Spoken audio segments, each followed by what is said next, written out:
नमस्कार दोस्तों, RPM classes पर आप सभी का स्वागत है। आज हम संघवाद के बारे में जानेंगे। संघवाद क्या है, इसके आवश्यक तत्व या लक्षण क्या हैं, इसको हम जानेंगे। संघवाद में विभिन्न स्तरों पर सरकारें होती हैं। इनमें सत्ता के बंटवारे से संबंधित नियम निर्धारित होते हैं। संघवाद की प्रकृति दो प्रकार की होती है। पहली प्रकृति में स्वतंत्र राष्ट्र होते हैं, उनमें संधि या समझौते के द्वारा एक सूत्र में बांधा जाता है। उसमें पहली प्रकृति में अमेरिका का संघवाद आता है। अमेरिका, स्विट्जरलैंड, ऑस्ट्रेलिया, ये संघ हैं जो पहली प्रकृति में आते हैं। इनमें जैसे अमेरिका में 13 स्वतंत्र राष्ट्रों को एक संधि या समझौते के द्वारा एक सूत्र में बांधा गया और उनके नियम निर्धारित किए गए। दूसरी प्रकृति में भारत, बेल्जियम, स्पेन, इन देशों का संघ आता है। इनमें सत्ता का बंटवारा जो राज्यों में किया गया, राज्यों को शक्तियां दी गई, यानी एक जगह शक्तियों को विकेंद्रीकृत किया गया। तो चलिए हम जानिए इसके जो संघवाद है उसके लिए आवश्यक तत्व क्या हैं। संघवाद के आवश्यक तत्व क्या है, इसको एक एक करके हम क्लियर करते हैं। संघवाद के लिए सबसे आवश्यक तत्व है संविधान की सर्वोच्चता। संघवाद में संविधान सर्वप्रमुख होता है, सबसे बड़ा होता है। संविधान में दोनों स्तरों या अनेक जो स्तर हैं सरकारों के, उनमें जो नियम निर्धारित किए जाते हैं, उनके लिए जो भी प्रावधान है उनको संविधान में स्पष्ट वर्णित किया जाता है, ताकि कोई एक दूसरे पर आरोप प्रत्यारोप ना कर सके। इसमें शक्तियों का स्पष्ट वितरण होता है। जैसे देश की सुरक्षा की जिम्मेदारी किसकी होगी, केंद्र सरकार की होगी। रेल व्यवस्था की जिम्मेदारी केंद्र सरकार की होगी। कृषि व्यवस्था और पुलिस व्यवस्था की जिम्मेदारी राज्य सरकार की होगी।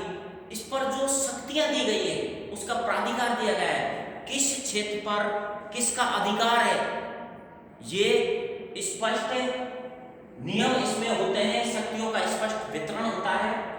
द्वैध शासन, जो विषय दिए गए हैं उन पर किसको शासन चलाना है, कौन सी सरकार को उस विषय पर शासन चलाना है, वो स्पष्ट इसमें नियम लिखे हुए हैं। यानी दो स्तरों पर सरकारें होती हैं। केंद्र स्तर पर सरकार होगी, राज्य स्तर पर सरकार होगी। राज्य स्तर की जो सरकार है वो किन मुद्दों पर अपना शासन व्यवस्था संभालेगी। सरकारें दो हैं, आदमी एक, यानी एक ही आदमी को दो सरकारों के अलग अलग नियमों से बंधा होता है। न्यायालय का प्राधिकार, इसमें केंद्र और राज्य अपनी शक्तियों का दुरुपयोग ना कर सके, संविधान का उल्लंघन ना सके, अपने अधिकार क्षेत्रों का एक दूसरे पर हस्तांतरण ना कर सके, एक दूसरे के अधिकार क्षेत्रों में ना जा सके। इसके लिए न्यायालय उसको अवैध ठहरा सकता है। न्यायालय की व्यवस्था इसमें की गई है। इस पर मौलिक के प्रावधानों को बदलने में राज्य की सहमति, संविधान के जो मूल मुद्दे हैं जैसे मौलिक अधिकार है, संविधान का संघीय ढांचा है, उसको एक सरकार यानी केंद्र सरकार उसको अपने स्तर पर ना बदल सके, इसको राज्य की सहमति के द्वारा ही बदला जा सकता है। ये भी स्पष्ट उसमें समझौते के द्वारा या स्पष्ट नियम लिखे होते हैं। वित्तीय स्वायत्तता भी निर्धारित होती है। किसी सरकार को कहां से इनकम होगी, किस सरकार को कहां से आमदनी होगी, यानी कहां से वित्तीय व्यवस्था के जो नियम हैं उसमें स्पष्ट लिखे होते हैं।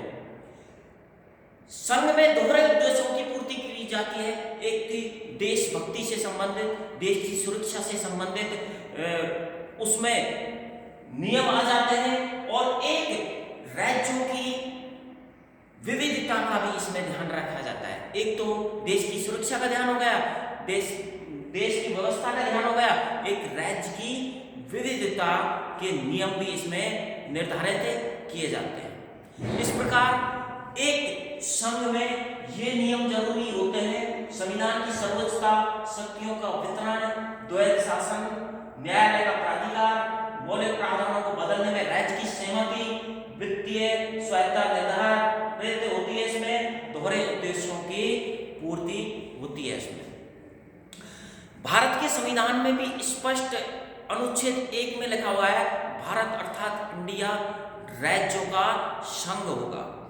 इस प्रकार एक राज्य के लिए, एक संघ के लिए, किसी देश के एक संघ के लिए मिले जुले जो नियम है, ये सभी संघों में होंगे, तभी उसको, उस देश को संघीय शासन प्रणाली वाला देश से माना जाएगा। धन्यवाद दोस्तों, थैंक यू।